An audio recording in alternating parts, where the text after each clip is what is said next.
Inazuma is bad. Not the exploration bit, that's as good as Dragon Spine, but the structure of the plot, how characters are introduced and shuffled around, how motivations are explored and explained. It just doesn't make for a good story. So let's find out together how Genshin fumbled Inazuma's plot and how it could have been better. Chapter 1. These characters are lame. I'm not talking about these guys, I'm talking about these guys, but we're getting ahead of ourselves. Let's recap a bit. The God of Thunder and Eternity has decreed that all visions are to be confiscated. Gifts from the gods should be returned to the gods to preserve her view of eternity. A resistance movement has formed and a civil war is brewing. Now, in Genshin, there are two types of people.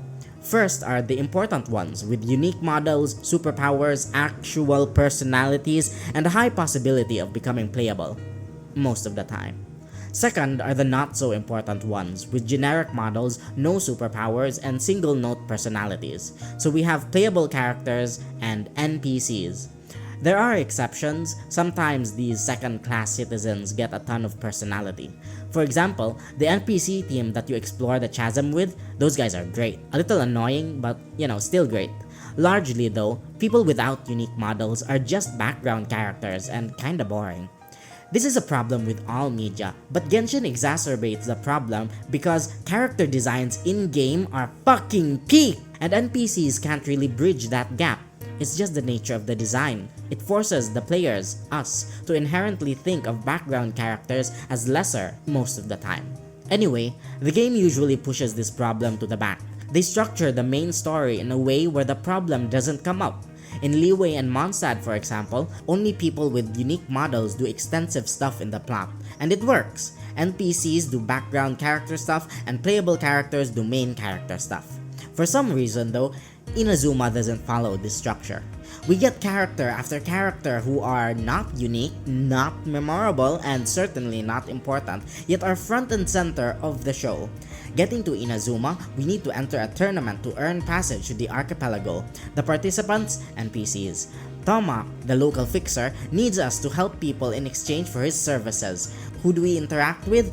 NPCs. Ayaka wants us to join the resistance, promising more NPCs. Kokomi makes us Swordfish 2's commander, and maybe this problem gets solved in later Genshin stories, but we're here in Inazuma now, and Rito might be the single most boring place in the entire continent. They could have gotten creative and done away with the vision of someone we would actually care about, but that didn't happen.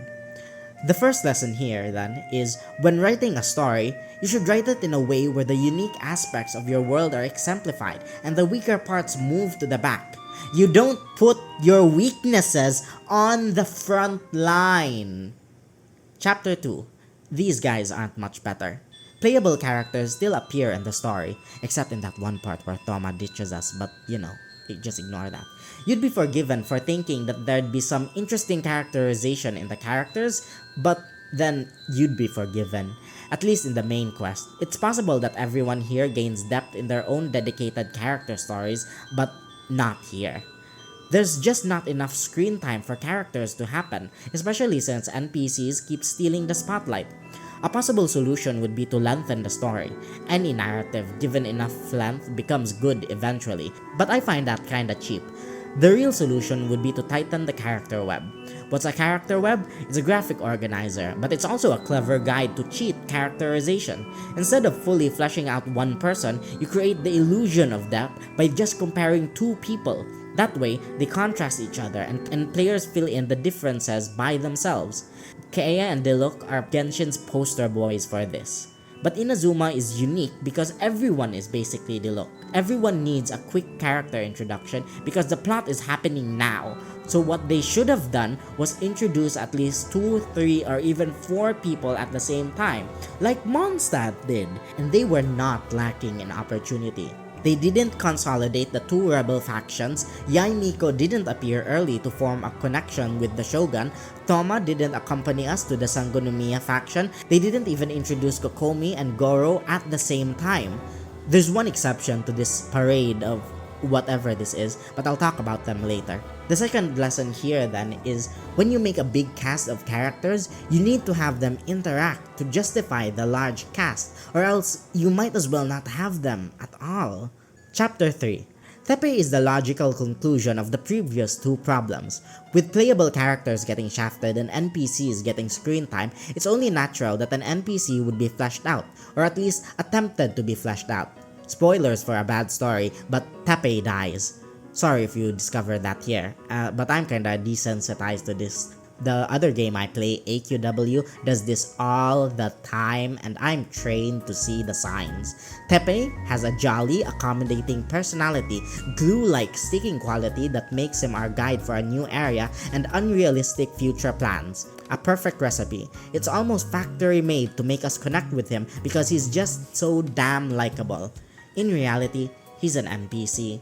In the grand scheme of things, he's expendable, a sacrificial lamb to summon some kind, any kind of reaction and trick you into thinking it's deep. The worst part is that it works. Dang it, I feel for Tepe, even though I knew exactly what was going to happen. I don't want factory-made drama though. I want real drama with real characters. They could have had Thomak accompany us to Sangguniya and replace Tepe with a fake out death instead of a real one. We could have had the same reaction but not have been manipulated into feeling for it.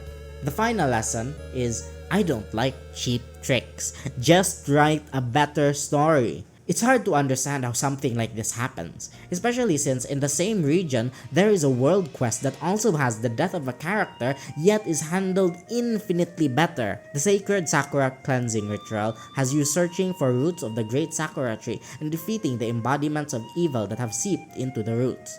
I won't spoil much, but trust me, since the character dying met us at the start of our quest instead of halfway through, the death gets more meaning attached to it, almost by default. I've been kinda a downer for this whole video, but there are two silver linings in Inazuma. One is the exploration. These islands might be the best thing since Dragonspine, and I am definitely going to make shorts about all of them. The second silver lining is that there's actually a decent character in the story. Kojo Sara, the general of the Tenryou Commission. A devoted follower of the Shogun's will even though she would have been a target of the Vision Decree down the line. We first meet her in a prison break with Yae Miko and she allows us to escape, showing maybe she herself has doubts about her own devotion. We meet her again on the battlefield, temporarily being a direct antagonist for Kokomi and friends to save the day from, and her doubts are explored when us and Yae Miko present evidence of foul play. We get to see Sara confront her boss and accompany her in front of the Shogun herself. She gets sacrificed to hype up Signora, but comparatively, this is great! Sara is proof that Inazuma's story didn't have to be bad. One good character doesn't make up for an entire bad story though, but we take what we can get.